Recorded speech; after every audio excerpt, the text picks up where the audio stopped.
let's start with Unit 1. Let's just go right from the top here. Unit 1, 2A, 2B, 2C, that first hunt, okay? Late rifle elk hunt, it's a very quality elk hunt. There are two main wilderness areas that everybody can see on a map. This is no secret, guys. You look on a map, the first thing somebody's going to look at is they're going to say, oh, look at Baldy Wilderness Area. It borders the White Mountain Apache Indian Reservation. Yes, there are some bulls up there, but yes, you will have to work for it. And everybody else can see it on a map, just so you know. Escadilla Wilderness Area, you can see that on a map right out of Alpine. Guys, those are good areas. They hold a lot of elk. And I don't want to give away too much of scouting information, but everybody can see it. With the modern technology, you have Onyx maps, you have flatline maps, you have base map, and then you just have Google Earth in general, guys. You really have to be creative and to get out from where the perceived pressure is going to be. Everybody believes that all the big elk are in wilderness areas where you can't drive a truck or quad. That's not always the case. Spoiler alert, that's a lot of time not always the case. But one thing for sure is Unit 1, 2A, 2B, 2C.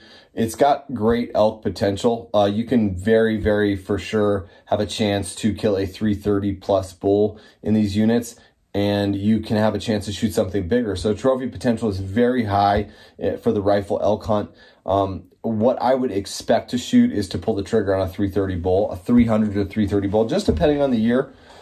This year, we're just going to have to see. We're going to get some weather coming up soon. We're going to need a lot of winter precipitation from here on out for the elk to really get to their fullest potential. We have had a pretty dry winter so far, so we're just going to have to see. What I'm looking forward to is another strong spring and a better monsoon this year, and the elk are just going to be fantastic. So if you're going to try to apply and try to plan a hunt for Unit 1 rifle hunt, I would say you have a good chance if you're in that 15-point range, okay, give or take a point or two here and there.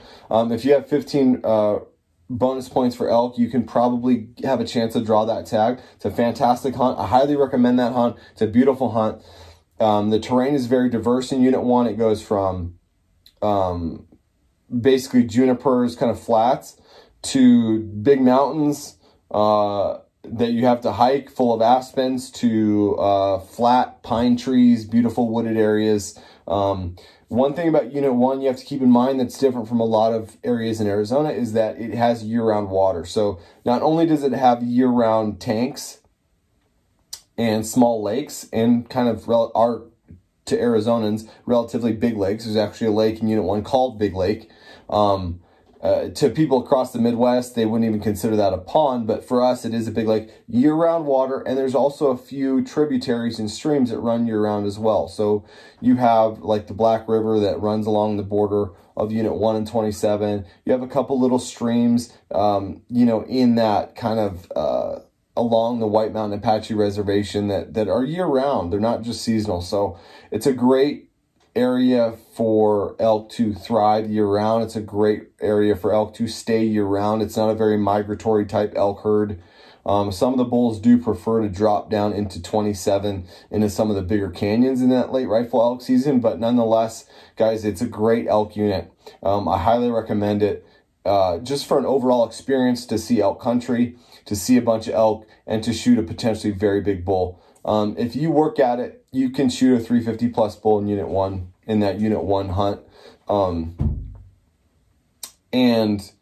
I think the biggest bull I've ever seen has been in Unit 1, and it was in a late rifle elk season. It wasn't during the rut. The biggest bull I've ever seen to this day has been in Unit 1. So there is some really, really good opportunities for guys that are willing to hike or just think outside the box. So if you have any questions on Unit 1, or if you draw that hunt, just shoot me an email or shoot me a text. Love to give you some information about that.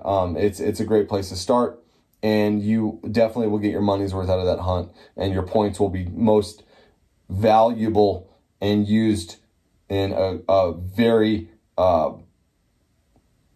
they won't be wasted is what I'm trying to say. So you're not wasting your points on another hunt.